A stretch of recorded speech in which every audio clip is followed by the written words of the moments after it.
My name is Violet. I'm 29, and at 11:47 p.m. on a Tuesday, my phone lit up with a sentence that tried to commandeer my entire existence. We're moving in Friday. Mom already agreed. I need the lighting in the main room. No, hello. No question mark. No, please. I read it twice, letting the sheer audacity settle in like a cold draft. My younger sister, Gemma, wasn't asking for a favor. She was notifying me of a seizure. She didn't see my home as my sanctuary. She saw it as a content studio she was entitled to. And apparently, my mother had already signed the lease on my behalf. Before we continue, drop a comment below. Where are you listening from? And what time is it for you right now? I always love seeing our community connect from all over the world. I lowered the phone, looking around my living room.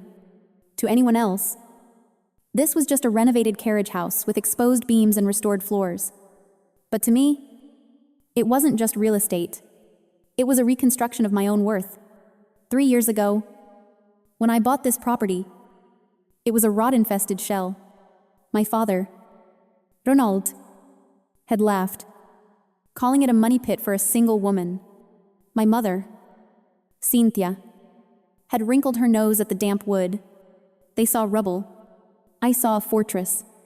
I spent every weekend for 3 years bringing this place back to life. I laid the limestone path in the garden by hand. I built the garden walls stone by heavy stone, mixing the mortar myself, driven by a desperate need to define where the world ended, and I built this place to be the one spot on earth where I was safe from their demands. And now, because the paint was dry and the lighting was perfect, they didn't see a home. They saw a backdrop. Gemma didn't want a place to sleep. She wanted a content studio for her lifestyle brand. She wanted the aesthetic I had bled for without the labor. I dialed my mother. She answered on the second ring, her voice bright. Oh, Violet. Good. You got the text. Gemma is so excited. Mom, I said, my voice steady. Gemma cannot move in. The silence on the other end was sharp. Don't be dramatic. Violet, she just needs the space for her brand launch. Her lease is up, and she needs a venue that matches her aesthetic. Your place is perfect. It's just sitting there. It's not sitting there. I live here. It's a carriage house. Violet, you live alone. You have plenty of room. Don't be selfish. Selfish. That word always landed like a lash. I sat down, staring at the fireplace I had restored. I realized then that to my family, my compliance wasn't a gift I gave. It was a natural resource they owned. It was the trap of normalized cruelty. They didn't see themselves as taking advantage of me because, in their minds, I existed to be used. I was like indoor plumbing. When you turn on a faucet, you don't thank the water for flowing. You just expect it. And when the water doesn't come out, you don't feel empathy for the plumbing. You feel indignation that your utility has been interrupted. That was my role. I was the running water. And for the first time in 29 years, I was threatening to turn off the tap. I'm not being selfish, I said, cutting through the fog. I am saying no. This is my home, not a family asset. We already told her yes. My mother snapped. Don't make me a liar. Violet, we are moving her in on Friday. Family helps family. End of discussion. She hung up. End of discussion. She truly believed that. She believed her promise to Gemma was binding on my property. I stood up and walked to the window. Outside, the garden walls I had built looked sturdy in the moonlight. They were high. They were strong. But the gate was unlocked. My family wasn't asking for permission. They were announcing an invasion. I didn't cry. I didn't call back to beg. The time for explaining myself was over. If they saw me as a utility, they were about to learn what happens when the system gets shut down. I opened my laptop and searched for a name I hadn't spoken in years. Levi, the best security consultant in the state. I wasn't going to make coffee for them on Friday. I was going to make sure they couldn't even get up the driveway. I called Levi at 9 o'clock the next morning. Violet, everything okay? I need a full perimeter upgrade, I said flatly. Gate reinforcement, cameras with audio, motion sensors, and a remote access control system. I need it installed by Thursday night. That's a lot of hardware. You expecting a siege? Something like that? I hung up and immediately dialed Miles, a property lawyer. I want a formal notice of non-permission drafted and ready on my desk.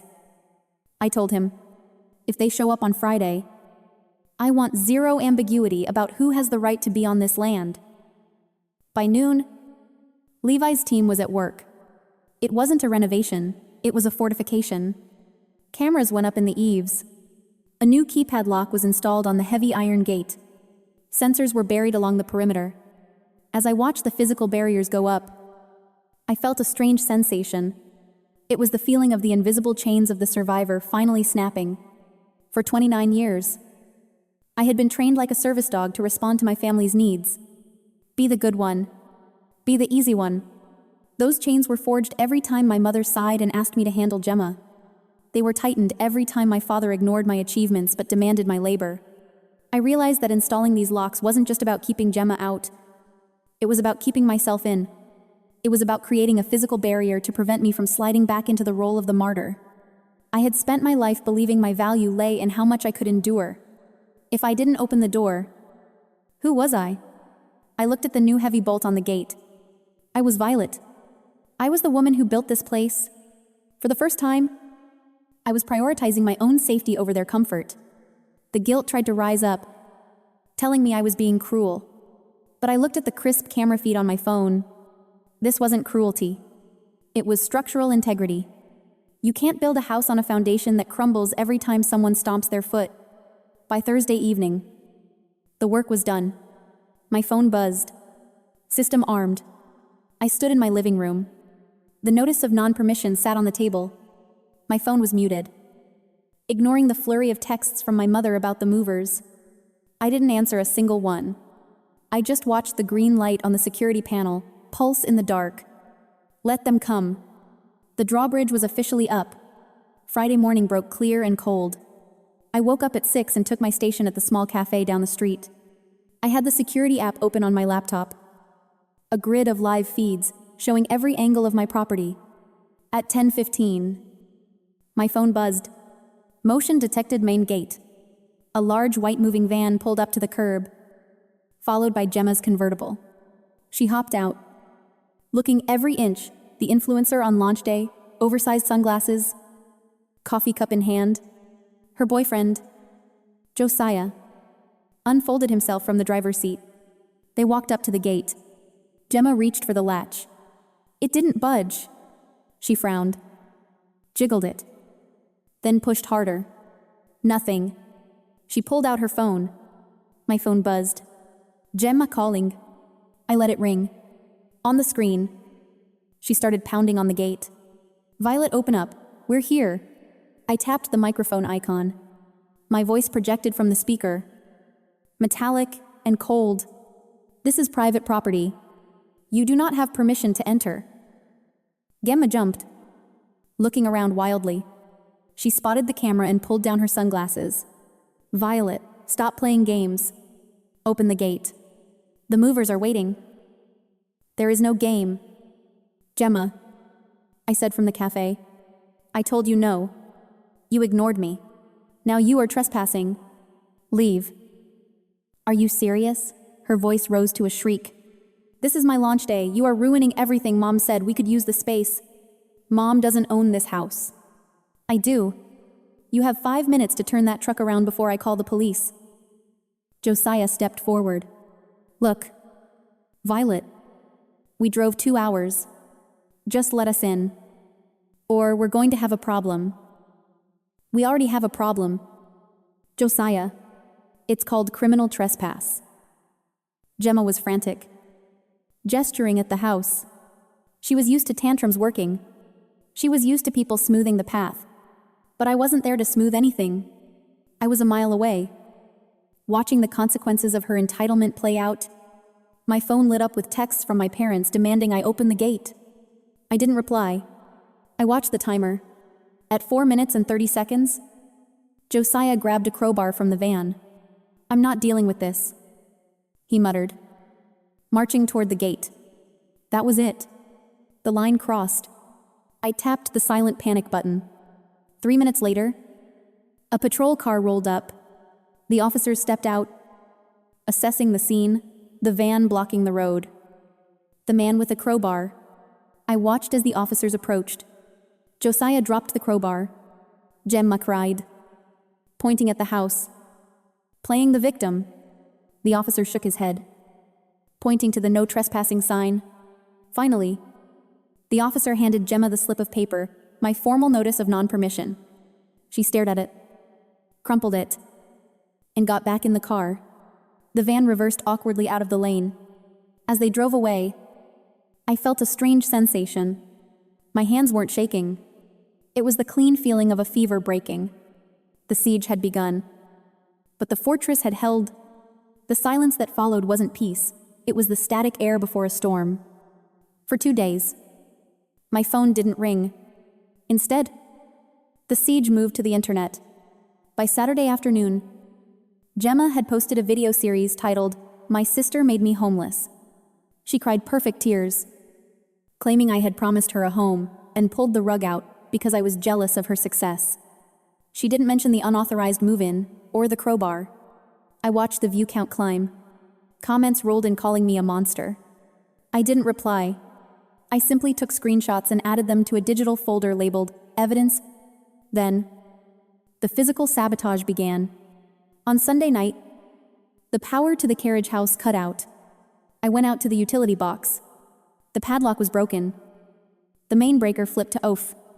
As I flipped it back on, the floodlights revealed my garden. The limestone path was chipped. Stones pried loose. My prize hydrangeas were trampled flat. It was a message. If we can't have it, we'll break it. I called Levi to upgrade the perimeter sensors, but the real blow came on Tuesday. I was at a site visit when my phone buzzed. Priority alert front entry. I pulled up the feed. It wasn't Gemma. It was my father, Ronald. He was standing on my porch in his business suit, accompanied by a man in blue coveralls, carrying a tool bag. A locksmith. I turned up the volume. "This is the place," my father was saying, his voice booming with false authority. I lost my keys, and the tenant changed the locks without permission. "I need entry immediately." "You're the owner?" the locksmith asked. "I am." Ronald lied. "I co-signed the loan 10 years ago. It's my property." The lie took my breath away. He had co-signed. Briefly, when I bought the ruin, but I had refinanced him off the deed 3 years ago. I had paid him back every cent. He owned nothing. He was banking on his voice and gray hair to con a tradesman into helping him commit a felony. "All right," the locksmith said, pulling out a drill. My blood ran cold. This wasn't trespassing. This was a coup. He was trying to change the locks. He was trying to physically seize my home to hand the keys to Gemma. I tapped record and dialed 911. "I have a breaking and entering in progress at 420 Willow Lane," I said, my voice icy. "The intruder is using a locksmith to force entry.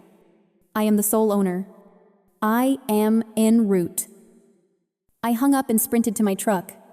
My father was playing a game of bluff, relying on the old dynamic where I was too afraid to challenge him. He thought he was the patriarch taking charge. He was about to find out he was just a criminal with a drill. I pulled into the driveway just as the drill whined to life against my door. I slammed my truck door and marched up the walk, holding my file folder like a weapon. "Stop," I shouted. "Step away from the door." The locksmith jerked back. My father turned slowly, his face a mask of annoyed authority. "Violet," he said, finally decided to show up, "you've caused a lot of trouble."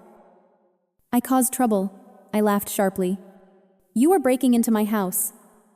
"Dad, it's not your house," he snapped. "I paid for this place. I signed the papers. I am correcting a mistake." You signed as a guarantor 10 years ago. I projected my voice for the recording camera. I refinanced you off the deed 3 years ago. I paid you back $40,000 every penny plus interest. You have no legal claim here. I slapped the folder onto the patio table. Here is the deed. Sole owner Violet Vance. Here is the refinance confirmation. The locksmith looked at the papers. Then at my father. Sir, is this true? She's confused. Ronald blustered. But I saw the panic in his eyes. It was the illusion of power via the empty wallet. For years, he controlled me with money. He thought that leverage was eternal. But when I paid him back, his authority didn't just diminish, it evaporated. He was trying to spend currency he no longer had. He was just an old man shouting at a building he didn't own. I'm not confused. I said, and neither are the police. Sirens wailed. Getting louder, my father's face went pale. You called the cops on your own father? You tried to change the locks on my home. I said, you aren't acting like a father. You're acting like a thief. The patrol car pulled up. It was the same officers. Mr. Vance, the older one said, we have a report of a breaking and entering. I'm the owner, Ronald shouted. Sir, we've checked the records. You are not the owner.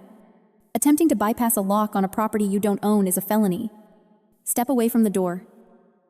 The locksmith packed his bag, glaring at my father. You told me you lost your keys. He spat. I'm not losing my license for your drama. My father stood alone on the porch. The bluster was gone. It looked small. You're dead to me, he whispered. You chose a house over your blood. No, I said. I chose myself over your abuse. The officers formally trespassed him. As he drove away, I didn't feel triumph. I felt clarity. The relationship wasn't just broken, it was demolished. 2 weeks later, we were in court. I had filed for a permanent restraining order. The family arrived in force, Cynthia crying. Gemma Sulin. Ronald staring ahead. Their lawyer tried to paint me as hysterical, claiming it was a misunderstanding about family property. But I had the video. I played the clip of Gemma screaming at the gate. I played the footage of the power box being cut. And finally, I played the video of my father lying to the locksmith. The judge watched in silence. When it was over, she looked at my parents. Mr. and Mrs. Vance, she said, her voice cutting through the room. It is clear you view your daughter not as an autonomous adult, but as a resource to be exploited. When she refused to be used, you attacked her. That is not parenting. That is predation. She granted the permanent restraining order. 5 years. No contact. When the gavel banged down, it sounded like a gunshot. It was over. My mother sobbed. My father stormed out. I sat there for a moment. I had lost my family. But as I gathered my papers, I realized I hadn't lost anything I truly had. I had only lost the illusion of their love. I drove home in silence. When I pulled up to the gate, I didn't feel the usual spike of adrenaline. I keyed in the code, and the heavy iron gate swung open with a smooth hum. The fortress was secure. I walked into the garden. The afternoon light slanted across the stone walls I had built. I stopped where Josiah had trampled the hydrangeas. They were bruised, but the roots were deep. I knelt in the dirt and began to prop them up. They would heal. It would take a season, but they would bloom again. My phone was quiet. No demands. No guilt trips. The silence wasn't empty. It was rich with the possibility of a life that belonged entirely to me. I went inside and found an envelope on the counter. It was a card from my cousin Elena, who had stopped coming to family holidays years ago. Inside was a photo of her wild, beautiful garden. On the back, she had written, I heard what you did. It takes a terrifying amount of courage to close the gate. Just wanted you to know the quiet on the other side is worth it. You aren't the villain. Violet, you're the cycle breaker. I pinned the card to my fridge. That evening, I sat on my patio as the sun went down. I looked at the security panel by the door. The small LED light held a steady, unblinking green. Armed. Safe. For so long, I thought that light was a reminder of danger. But tonight, watching it glow, I realized it was something else. It was a boundary line. It was the physical manifestation of the word no. To anyone listening right now who feels like they are standing on the edge, who feels like their life is a house with no doors, where people walk in and take what they want, I need you to hear this. You are allowed to build walls. You are allowed to change the locks. You are allowed to decide who gets a seat at your table and who gets left at the gate. They will call you selfish. They will call you cruel. But you aren't destroying anything. You are building a sanctuary. And the peace you find inside, it isn't lonely. It's the sound of your own life, finally beginning. The siege was over. The fortress had held, and for the first time in 29 years, I was home. If this story resonated with you, please share it. You never know who on your friends list is currently trying to build their own fortress and needs to know they aren't alone.